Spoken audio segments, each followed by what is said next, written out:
Welcome back student. सो इसके पहले हम प्रैक्टिस सेट 1.1 जो है वो अपना कर चुके थे। अब हम थ्योरम सेक्शन की तरफ स्टार्ट कर रहे हैं। इस साल के जो थ्योरम है थोड़े से बड़े और कॉम्प्लिकेटेड है। जैसे कि आप 9th स्टैंडर्ड में इफ और देन जो सेक्शन पढ़े थे कि हमारे थ्योरम जो होते हैं वो इफ और देन पार्ट में होते हैं। इफ में हमारा जो पार्ट होता है वो हमें मालूम होता है और देन में जो भी पोर्शन दिया होता है वो हमें प्रूफ करना होता है। सो हम चैप्टर 1 का पहला थ्योरम बीपीटी थ्योरम यानी कि बेसिक प्रोपोर्शनलिटी थ्योरम ये स्टार्ट कर रहे हैं। जैसा कि आप बोर्ड पर देख रहे हो, हमारा थ्योरम है if a line is parallel to a side of a triangle intersect remaining sides at two distinct points then the side divides in the same proportion। तो ये हमारा थ्योरम है। इस थ्योरम को हमें प्रूव करना है। आपके बुक में थ्योरम दिया है, थ्योरम के साथ डायग्राम दिया है। सो ये डायग्राम के बारे में हमें लिखना होता है। सबसे पहले आपको एक बेसिक उसमें याद रखना होगा, हमेशा थ्योरम देने के बाद आपको डायग्राम गिवन के बाद टू प्रूफ, जो भी पार्ट आपका इफ के अंदर होगा वो आपका गिवन होगा हमेशा, और उसको आपको समझकर लिखते आना चाहिए क्योंकि वो गिवन वाला पोर्शन हमें प्रूफ में मदद करता है। उसके बाद सेकंड जो देन वाला पार्ट है वो आपका टू प्रूव होगा। और अगर आप कुछ उसके अंदर मॉडिफाइड करके क्वेश्चन को सॉल्व करना चाहते हो या प्रूफ में आपको किसी चीज की, जैसे हम बहुत बार लाइन ड्रॉ कर लेते हैं ताकि लाइन ड्रॉ करना है या कोई सेगमेंट उसके अंदर ऐड करना है, तो वो कंस्ट्रक्शन के अंदर किया जाता है ताकि जब हम प्रूफ करें तो हम उसके अंदर जब रीजन लिखते हैं बाय कंस्ट्रक्शन, तो ये हम उस कंस्ट्रक्शन के अंदर कर सकते हैं। सो इसी तरह से ये हमारा थ्योरम है। इसमें भी आपको गिवन, टू प्रूफ, कंस्ट्रक्शन और प्रूफ, ऐसे 4 पार्ट में या 4 सेगमेंट में इसको पूरा करना है। सो हमारा थ्योरम, उसको मैं फिर से एक बार रिपीट कर देता हूँ। If a line is parallel to a side of a triangle intersect remaining sides at two distinct points then the line divide the sides at same proportion। so ये थ्योरम हमें प्रूफ करना है। आपके पास diagram दिया हुआ है, theorem भी है। यहां से हम गिवन सबसे पहले लिखना शुरू करते हैं। सो हमारा गिवन पार्ट है, जैसा कि आपने थ्योरम में देखा है, वहां लिखा हुआ है if a line is parallel to a side of a triangle. तो एक ट्रायंगल है, एक लाइन है जो उसकी किसी एक साइड के साथ पैरेलल है। तो हमारे पास भी यहाँ ट्रायंगल एबीसी है, तो हम लिखेंगे इन ट्रायंगल एबीसी, इस एबीसी के अंदर line L is parallel to side BC. तो ये हम पूरा लिख लेंगे in triangle ABC line L is parallel to BC. आगे दिया गया है intersect remaining sides at two distinct points. ये इफ पार्ट के अंदर ही दिया हुआ है कि जब ये लाइन बीसी को पैरेलल है उसी समय ये रिमेनिंग 2 साइड्स को 2 डिस्टिंक्ट पॉइंट के ऊपर इंटरसेक्ट करती है। तो वो भी लिखते हैं। तो जैसा कि आप देख रहे हो, जो आपके पास फिगर में दिया हुआ है वही इंफॉर्मेशन हमने लिखी है। एक बार लिखे हुए पोर्शन को हम फिगर के हिसाब से समझ के देखते हैं। इन ट्रायंगल एबीसी, इस ट्रायंगल एबीसी के अंदर line L is parallel to BC. तो यहाँ कोई लाइन पैरेलल टू बीसी दी थी, ये भी हमारा इफ पार्ट है। And it intersect sides AB, क्योंकि 2 साइड से तो यहाँ लिखना पड़ेगा साइड्स। तो it intersect sides AB and AC. इस एबी और इस एसी साइड्स को ये at point P and Q respectively, क्योंकि हमने नाम एबी और एसी लिया है इसलिए हमने वर्ड रिस्पेक्टिवली, इसके पहले भी आपको पता है कि रिस्पेक्टिवली वर्ड हम सीरियल नंबर से जिन चीजों को कर रहे हैं उसके लिए शो करते हैं। तो ये हो गया आपका इफ वाला पार्ट। अब जो पार्ट हमारा टू प्रूफ के लिए होता है वो देन के बाद लिखा होता है। आगे लिखा है then the line divides sides into in same proportion. So जो लाइन है वो उस दोनों रिमेनिंग साइड्स को 2 प्रोपोर्शन में या इक्वल प्रोपोर्शन में डिवाइड करती है। तो हम वहां पे लिख देते हैं। अब ये जो देन वाला पार्ट है वो यहां से देखते हैं। ये जो लाइन है divides the side in the same proportion. तो लाइन एल ने इसको डिवाइड किया है, तो हमें प्रोपोर्शन कौन से मिलने वाले हैं? एपी पीबी, और दूसरा प्रोपोर्शन है एक्यू और क्यूसी। तो उसको लिख लेते हैं यहां। टू प्रूव में हमको पार्ट मिलेगा AP upon PB is equal to AQ upon QC। तो ये हो गया आपका टू प्रूव वाला पार्ट। लेकिन सिर्फ इतनी इंफॉर्मेशन से हम कुछ नहीं कर सकते। हमारे पास एक बड़ा ट्रायंगल है और एक छोटा ट्रायंगल है। अगर हम इसको देखा जाए तो ये छोटा ट्रायंगल इसको कंसीडर कर सकते हैं, बट हमें ये सारी चीजें प्रूव करने के लिए कुछ इसके अंदर चेंजेस करने होंगे।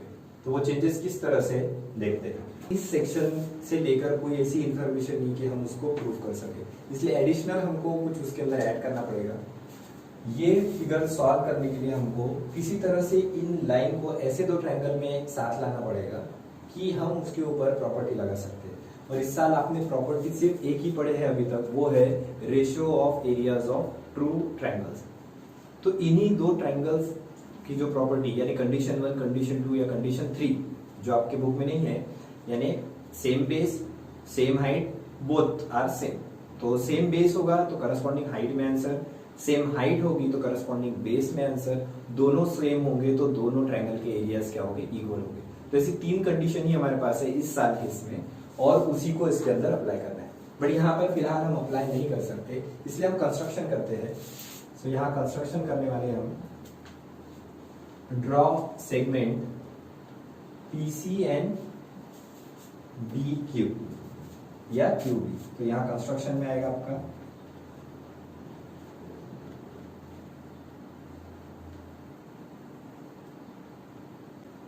Draw segment PC and QB। तो यहाँ जिस तरह से आप फिगर पे देख रहे हो, हमने PC और QB को ऐड कर दिया। अब आपके पास इस कॉमन लाइन के साथ, यानी ये जो PQ बनी हुई है, मैं इसको थोड़ा सा हाईलाइट कर देता हूँ। ये PQ के दोनों तरफ बने हुए एंगल ट्रायंगल APQ और यहाँ पर BPQ ये दिख रहा है। सेम इधर भी आपके पास दो ट्रायंगल है APQ के साथ ये PQC। तो यहाँ पर ये कॉमन ट्रायंगल है और इसके साथ ये दो अलग अलग ट्रायंगल है। तो इसकी मिक्सअप जो प्रॉपर्टीज है वो यूज करके हमको सॉल्व करना है। तो सबसे पहले हम लेते हैं प्रूफ।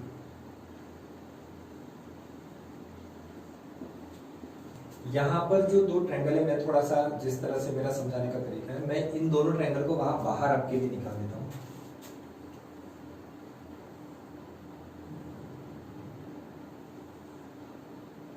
ये ट्रायंगल का वो पोर्शन है जो हमको प्रूफ करना है। ये है A B और ये है आपका PQ।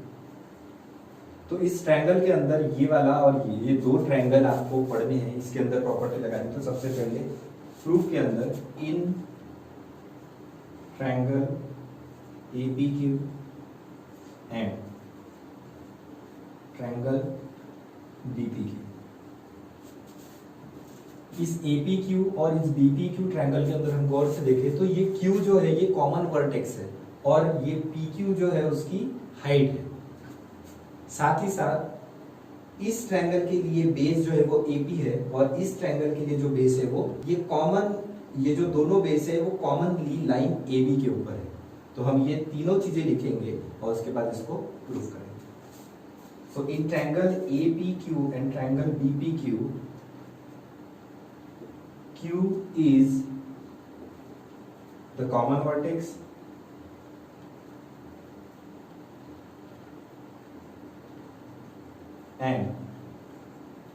and bases AP and BP lies on same line AB। ये सारे के सारे एक ही पर है, एक ही बेस के ऊपर है। जैसे ये बेस है और इस बेस के ऊपर यहाँ एक हाइट है, इधर एक ट्रायंगल बना है, इधर एक ट्रायंगल बना है, या यहाँ ये हाइट है या कॉर्नर में भी हाइट है, तो यहाँ हाइट है और यहाँ पर वो एंगल बना हुआ है। आप कहीं पर भी इसको रखो, चाहे इक्वल रखो चाहे यहाँ यहाँ, यानी अगर ये हाइट आगे पीछे भी होती है तो भी ये कॉमन हाइट होगी इन दोनों बेस के लिए। सो in a triangle APQ and BPQ, Q is the common vertex and ये जो दोनों के दोनों बेस है वो AB लाइन के ऊपर है। इस वजह से ये जो PQ हाइट है ये दोनों की हो जाएगी। सो यहाँ लिखेंगे and the same line AB, तो वो लाइन AB के ऊपर है। Therefore both triangle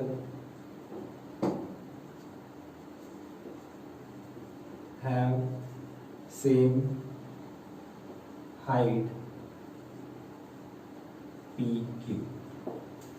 क्योंकि वो बेस और वो वर्टेक्स कॉमन है दोनों ट्रायंगल के लिए, इसलिए पी क्यू जो है वो कॉमन हाइट हो जाएगी उस ट्रायंगल के लिए। सो हमने ये सेटिंग क्यों की, या हमने ये पोर्शन इसके अंदर क्यों लिया, क्योंकि हमको ये दोनों सेगमेंट जो है वो प्रोपोर्शन में लाने थे। अब हमने ये इस तरह से कंस्ट्रक्शन करके यही दो ट्रायंगल क्यों लिए, रीजन ये है कि आपको जो टू प्रूफ है उसके अंदर एपी और पीबी इन दोनों को रेशो में लाना है। तो हमें इन दो लाइंस को या इन दो सेगमेंट्स को ऐसे ट्रायंगल में लेना पड़ेगा कि वो रेशो में आ सके। तो हमने यहाँ पर थोड़ा सा कंस्ट्रक्शन किया ताकि इन दोनों को हम ratio of area of two triangle वाले फॉर्मूले में रखकर इनको इक्वल लेके आए। तो यहाँ पर both triangle have same heights, therefore जो आंसर आएगा वो करस्पॉन्डिंग बेस में आएगा। Therefore area of triangle APQ upon area of triangle BPQ equal to, अब यहाँ APQ और BPQ इन दोनों ट्रायंगल के लिए एरिया अगर निकालेंगे तो हाइट कॉमन है, उसका आंसर करस्पॉन्डिंग बेस में आएगा। तो पहले वाले का बेस है AP एंड दूसरे वाले का है P। यहाँ पर दोनों ट्रायंगल्स का जो रेशो है एरिया का वो आया है करस्पॉन्डिंग बेस के बराबर। ये है हमारे लिए इक्वेशन 1। यहाँ रीजन लिखने की जरूरत नहीं है क्योंकि आपने यहाँ लिख दिया therefore both triangle have the same Heights, तो यहाँ पर आपने लिख दिया, यहाँ रीजन लिखने की जरूरत है। सिमिलरली अब ये इक्वेशन 1 आ गई, अब इक्वेशन 2 के लिए सॉल्व करते हैं। सेम ऐसा ही ट्रायंगल हमारे पास दूसरे साइड भी है। फिगर में देखो जैसा ये ऐसा ट्रायंगल निकला था वैसे ही इस साइड में इस ऊपर वाले ट्रायंगल के साथ हमारा ये वाला ट्रायंगल जो है वो जुड़ा हुआ है। तो अब फिगर आपका हो जाएगा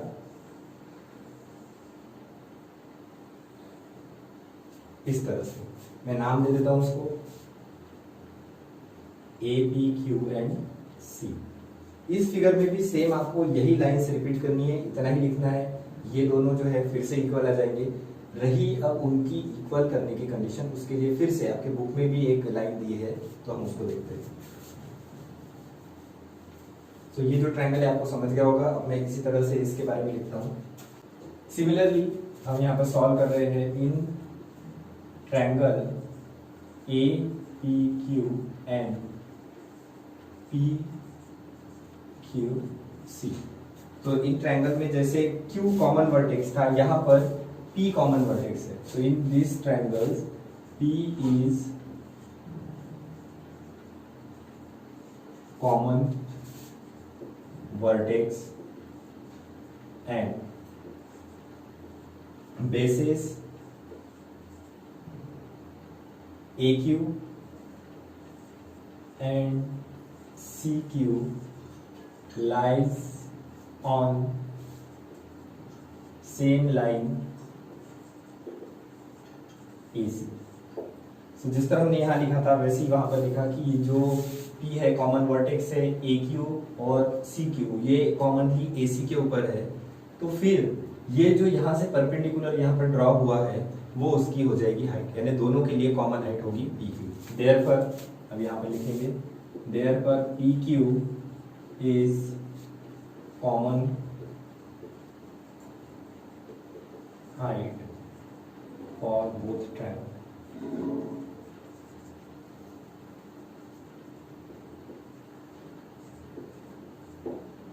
देयरफॉर तब आपको मिलेगा ट्रायंगल APD यानी area of triangle APQ and area of triangle PQC दोनों के लिए। ऊपर वाले के लिए हमारे पास है AQ और नीचे वाले का बेस है CQ। इसको देते हैं इक्वेशन नंबर 2। सो यहाँ पर फर्स्ट और सेकंड दो आपको चीजें मिली है। अब इन दोनों को टू प्रूफ के अंदर देखते हैं कि ऑलरेडी ये दोनों चीजें तो मिल चुकी है, लेकिन इनको अब इक्वल कैसे करना है, इनको इक्वेट भी करना है, तभी जाके हमारा ये आंसर होगा। सो हम अभी इस फिगर के अंदर देखते हैं। ये ऊपर वाला पोर्शन थोड़ा देर के लिए छोड़ देते हैं। यहाँ गौर से देखो कि ये जो PQ है, ये जो नीचे वाले दो ट्रायंगल है कुछ इस तरह से बने हुए और साथ में ये नीचे वाली लाइन भी है।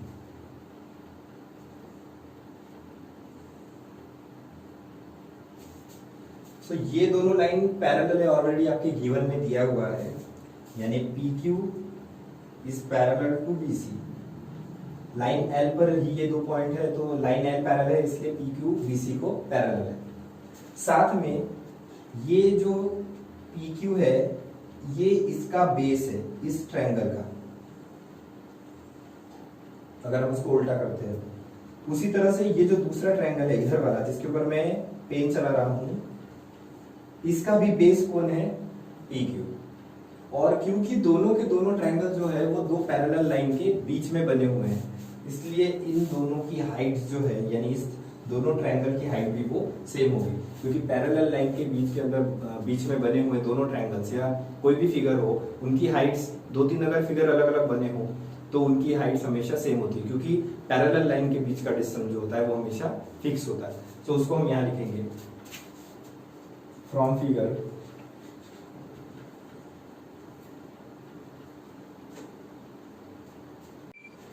सो यहाँ इक्वेशन 2 मिलने के बाद हम फिगर के अंदर देखते हैं, from figure PQ is common base in दोनों ट्रायंगल के लिए। जिस तरह मैंने यहाँ समझाया है, ये दोनों ट्रायंगल के लिए ये कॉमन बेस है, और साथ साथ में ये दो पैरेलल लाइन के बीच में ये दोनों ट्रायंगल बने, इसलिए इसकी हाइट भी क्या होगी? सेम होगी। तो हम वहाँ वर्डिंग में लिखेंगे from figure PQ is common base for both triangle.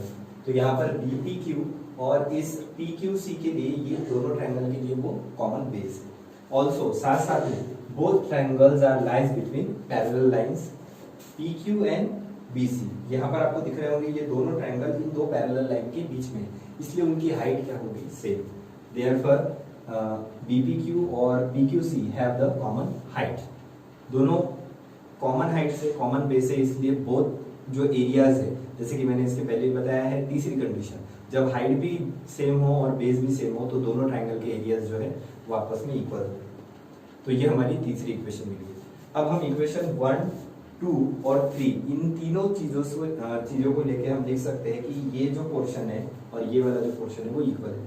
Reason क्योंकि BPQ, यहाँ पर देखिए BPQ और ये PQC आपस में इक्वल आ गए हैं। Therefore area of triangle APQ upon area of triangle BPQ is equal to area of triangle APQ upon area of triangle PQC। ये कहाँ से आया है? From 1, 2 and 3। So from 1, 2 and 3 हमारे पास ये इक्वेशन मिली है। इस इक्वेशन के जो वैल्यूज है वो यहाँ पर 1 और 2 से लिखते हैं। देयरफॉर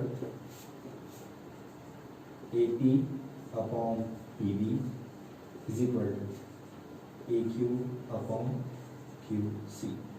तो यही आपको प्रूव करना था। टू प्रूफ के अंदर AP अपॉन PB है, AQ अपॉन QC। इसके आगे आप लिख सकते हो, जिस तरह से ये हो गया तो आपका जो प्रूफ है आप इसको इस तरह करके यहाँ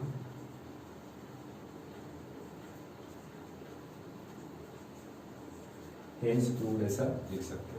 तो ये हो गया आपका BPT थ्योरम। इसके बाद इसी का एक और टॉपिक है कन्वर्ज ऑफ BPT, यानी converse of basic proportionality theorem. वैसे तो कन्वर्ज आज तक एग्जाम में नहीं आए हैं, इसके बावजूद हमको कन्वर्ज का थ्योरम पढ़ के रखना है। रीजन BPT और कन्वर्ज ऑफ BPT ये आगे के थ्योरम में आते हैं। जब हम आगे के थ्योरम प्रूव करते हैं तो वहां पर हम बाय BPT जो आपका ये जो रीजन है, आप ये जो साइड में रीजन लिखते हैं, इन रीजंस की जगह पर हम बाय BPT या बाय कन्वर्ज ऑफ BPT इस तरह लिखते हैं। अब आप जो भी पढ़ते जाओगे इस क्लास में या अगली क्लास में, तब आपको जो प्रीवियस नॉलेज है बाय BPT, बाय जो थ्योरम्स है, तो आप उन थ्योरम का नाम लिख के आपने वो जो एक पर्टिकुलर इक्वेशन या पर्टिकुलर लाइन लिखी है वो क्यों लिखी है, उसके रीजन में ये सारे के सारे काम आते जाएंगे। सो अब से आपका पोर्शन है वो याद रखने का है कि ये थ्योरम वो वाला है या ये यहाँ काम पड़ सकता है, तो आपका काम यहाँ से बढ़ने वाला है। ये था आपका बेसिक प्रोपोर्शनलिटी थ्योरम। बुक में थोड़ा सा शॉर्ट में दिया गया है, डायरेक्टली इक्वेशन दी है, बट ये इक्वेशन कहाँ से जनरेट हुई है उसका पोर्शन मैंने यहाँ लिख के दिया है। सो BPT के बाद हम लेंगे कन्वर्ज ऑफ BPT।